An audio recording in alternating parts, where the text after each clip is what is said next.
बीज ऊर्जार आज एपिसोड को स्वागत करुछि मु इप्सिता। जणे सिनेमा हॉल कर्मचारी 5000 कोटी व्यवसायर साम्राज्य किपरि करि पारिले सेभली व्यक्तित्व को नहीं आज एपिसोड। एक गरीब कृषक पुओ जे सिनेमा हॉल ले चौकीदारी करी मासको मात्र 90 टंका कमाई पारुथिले, किए जानिथिला से एमिति एक कंपनी छेड़ा करिवे जहार टर्नओवर 5000 कोटी टंकारु अधिक हेबो बोली। एहा फिल्म रो स्टोरी परी लागि पारे, किंतु एहाकु सत करी देखाइछंती दशम श्रेणी पास चंदू भाई, जहांको पाखरे गोटे समय रे भड़ा देबा पई 50 टंका भी नथिला। सिनेमा हॉल रो सीट सफा करी ओ फिल्म रो पोस्टर लगाई एवं कैंटीन रे सैंडविच बिक्री करी से एते सफल किपरि हेले कि गुजरात रो सबुठारु बड़ कंपनी बालाजी वेफर्स रो मालिक बनी गले। एही यात्रा केते संघर्ष रे ओ केउ योजना रे चलीला, जहा फल रे बड़ बड़ कंपनी जेपरिक लेज मध्य तांको आगरे हार मानि गले। चलंतु चंदू भाई को बिजनेस यात्रा रो कहानी जानिबा। 1972 रे गुजरात रो जामनगर जिल्ला रो गोटे छोट गाँ रे पोपोट रामजी भाई बिरानी नामक जड़े कृषक थिले। से चाष करी निजर परिवार पोषुथिले। गोटे वर्ष भारी खरा और बिना वर्षा रे सबु फसल नष्ट होई गला।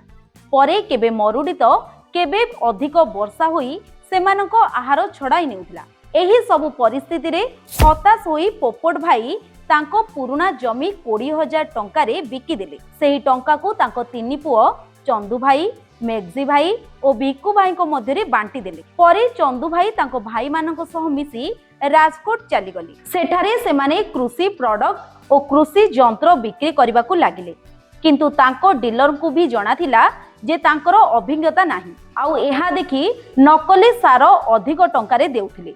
सेथिपाई चंदू भाई को प्रथम दुकान 2 वर्ष मध्यरे बंद होई गला। एही परिस्थिति रे ना से गां जाई परिले, काहेकि ना तांको पाखरे किछि संचय करि नथिले। बेसी पाठ पढ़ा भी नथिला, तांकर घर भड़ा देबा पई मध्य असुविधा हेउथिला एवं मालिक तांको बाहर करि देइथिला। तापरे चंदू भाई एक सिनेमा आस्ट्रन हॉल ले चौकीदारी रो पोस्टर लगाइबा आउ कैंटीन रे काम करुथिले। केबे कैंटीन रे मसला सैंडविच बिकुथिले।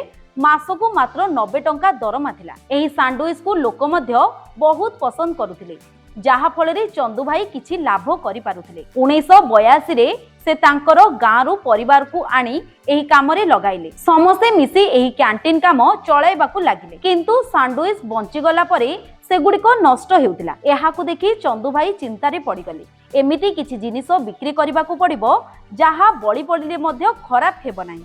तेबे तांको मनरे आसिला पोटाटो चिप्स। से गोटे दुकानी ठू आलू चिप्स नहीं कैंटीन ने बिकिले, किंतु सप्लाय ठीक समय रे नहेबा और खराब माल आसुथिबारु से बहुत हताश होइथिले।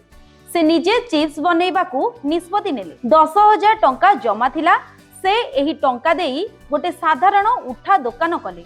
राति रे निजे चिप्स तैयारी करिबा आरंभ कले। प्रथम दिन रे चिप्स गुड़िको जळी जाउथिला तो केबे नरम होई जाउथिला। धीरे धीरे चिप्स गुड़िको मध्य भलो बनेइबा सिखि जाइथिले। क्वालिटी रो चिप्स बनेइबारु लोक माने मध्य बहुत पसंद करुथिले। एही चिप्स रो चाहिदा देखि सिनेमा हॉल मालिक माने मध्य तांको सहित व्यवसाय करिबा पई हाथ बढ़ाइथिले। चंदू भाई 3टी सिनेमा हॉल सह मिसी चिप्स व्यवसाय आरंभ कले। आगको देखु देखु 25 रु 30 व्यापारी सह डील करबाकू लागिले। 1984 रे एही ब्रांड को नाम देबा पई से तांको कैंटीन पाखरे हनुमान मंदिर को दृष्टि रखी बालाजी वेफर्स आउ सेठू आरंभ हैला कंपनी। समस्त कैंटीन और डीलर को सह मिसी काम करिबा परे चिप्स चाहिदा अधिक बढ़ी गला। एपरि एक समय आसिला जे परिवार रो प्रत्येक व्यक्ति दिन राति काम करिके भी लोकों को डिमांड पूर्ण करि पारु नथिले। एही परिस्थिति रे चंदू भाई भाबिले जे चिप्स बनेबा पई मेसिन रो आवश्यकता पडुची, जहा द्वारा कम समय रे अधिक तैयारी करि हेबो। से जेतेबेले मेसिन किनिबाकू गले जानिले मेसिन रो दाम बहुत अधिक। तांको पाखरे एते टंका भी नथिला। एहा परे से मेसिन किपरि काम करे ताहा बुझिबाकू आरंभ कले। बुझिला परे बाजार रु 5,000 टंका देई अलगा अलगा पार्ट्स नहीं मेसिन बनेई सेथिरे चिप्स बनेइबाकू लागिले। से एक निजर बड़ फैक्ट्री करिबाकू बाहरिले। 1999 रे से लक्ष लक्ष टंका लोन नेई गुजरात रे एक बड़ पोटाटो चिप्स प्लांट खोलिले।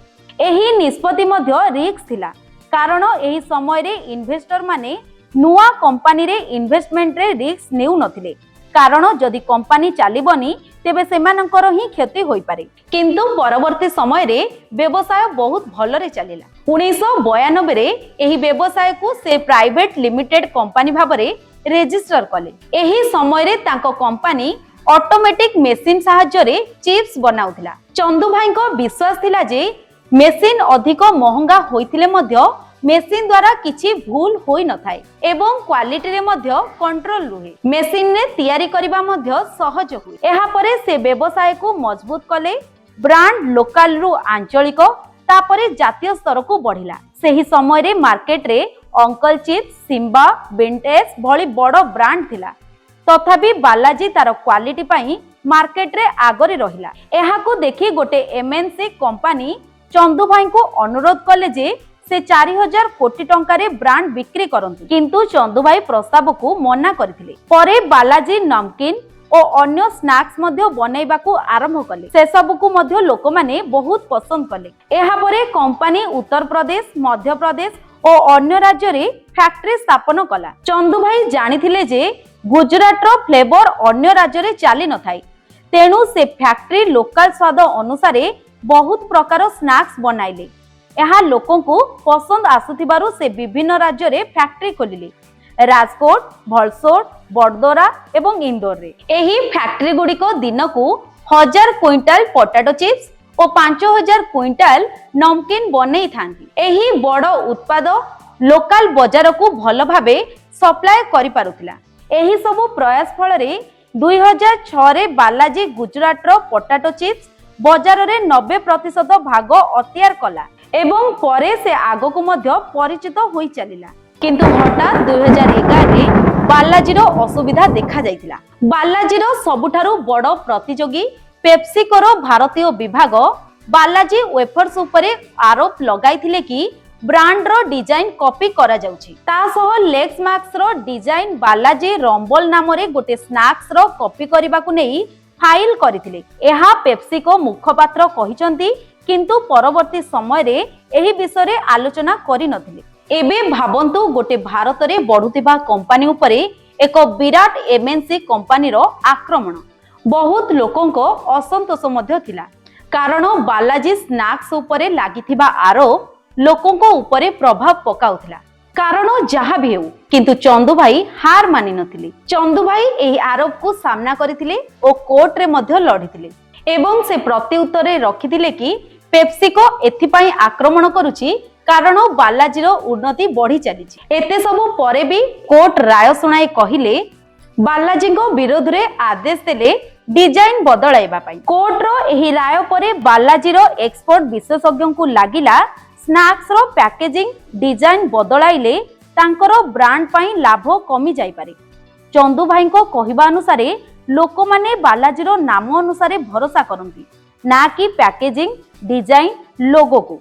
परवर्ती समय रे ठीक सेही परि हेला, जेउठी गोटे पटे लेज रो मार्केट शेयर कमी कमी आसुची, सेठी बालाजी वेफर्स रो मार्केट उन्नति वर्ष को 20 रु 25% गति रे बढ़ी चली। 2019 रे कंपनी रे 65 रु बेसी रेंज प्रोडक्ट बाहर होई गला। आ छोटो छोटो दुकान रु आरंभ करी बड़ दुकान पर्यंत विस्तार करी चलीछि। एहा छडा तांको डिस्ट्रीब्यूशन प्रणाली रे 1300 डिस्ट्रीब्यूटर मिसी सारिछन। उन्नति और लोकप्रियता देखि बालाजी को वेफर सुल्तान बोली कुहा जाउछि। वर्तमान समय रे 1000 रु अधिक लोक कंपनी रे कार्यरत अछंती। प्रत्येक कर्मचारी को परिवार आकारे सम्मान करा जाय। ग्राहक माननको मध्य किणा मूल्य रे बिक्री करा जाय। सेथिपाई बालाजी कंपनी आगो को बढ़िबा सह विश्वसनीय मध्य होई परिछि। एमिति बहु बिजनेस करिसंती जेपरि कि तांको केही हराई पारिबे नाही। एही बिजनेस योजना मध्य रे प्रथम हेला लोकल टेस्ट। प्रथम गुजरात रे मार्केट नैथिला, किंतु कंपनी को जातीय स्तर रे नेबाकू हेले चंदू भाई को जणाथिला कि भारतर अन्य जगह रे पहुंचेबाकू पड़िबो। सेथिबाई तांको बिजनेस देशर सबु कोण रे खोलिबाकू लागिले। एहा सह हेल्दी स्नैक्स प्रस्तुत करिले, जेमिति कि बेक्ड वेफर्स और रोस्टेड नमकीन, जहाँकि हेल्दी सचेतन लोकों को दृष्टि रखी बना जाइथिला। ताहा सह तांको निज तियारी नूडल्स गिपी मार्केट को आसीछि। परवर्ती समय रे जापान, अमेरिका, यूके, यूएई और ऑस्ट्रेलिया परी देश पर्यंत पहुंची सारिलेनी। एहा परे से प्रोडक्ट रो विभिन्नता बढ़ाइले तीनोटी वर्ग रे। प्रथम वर्ग रे वेस्टर्न प्रोडक्ट जेउथिरे 12टी प्रोडक्ट वर्तमान पीढ़ी को भल लागुछि। द्वितीय वर्ग रे नमकीन रे 23टी प्रोडक्ट जहा भारतीय लोकों को पसंद रे रखिछन। तृतीय वर्ग रे वेफर्स जहा तांकर मुख्य प्रोडक्ट वर्ग जेउथिरे 12टी प्रोडक्ट थाई। एहा परे तांको टेक्नोलोजी रो व्यवहार प्रथमे हाथ तयारी करुथिबा बेले चंदू भाई को जणा थिला कि हाथ तयारी प्रोडक्ट अपेक्षा मेसिन रे अधिक उत्पादन होई थाई। चतुर्थ वर्ग रो योजना हैला कस्टमर। बालाजी प्रथमरु कस्टमर को राजा बोली भाबी आसीचंती आ तांको मुख्य लक्ष्य थिला भलो क्वालिटी प्रोडक्ट भलो दाम रे बिकिबे। आ जेउटी अन्य ब्रांड कस्टमर को अणदेखा करुथिले सेठी बालाजी तांको आखिरे रखी क्वालिटी को जंत्र करी स्वाद को भलो रखिले। एबे डायरेक्टर श्याम बिरानी कहंती कि आमरो क्वालिटी क्वांटिटी और दाम रो समान आउ केउथिरे मिली परिबो नाही। एही आत्मविश्वास और दृढ़ता एही कंपनी को एते शक्तिशाली कराई पारिछि। एही कहानी खाली गोटे चिप्स कंपनी रो नुहे, परिस्थिति को सामना करी ताकू सफलतारे परिवर्तन करिबा एही कहानी रो मूल लक्ष्य। स्पेशल रिपोर्ट को एठी रखुछु। नमस्कार।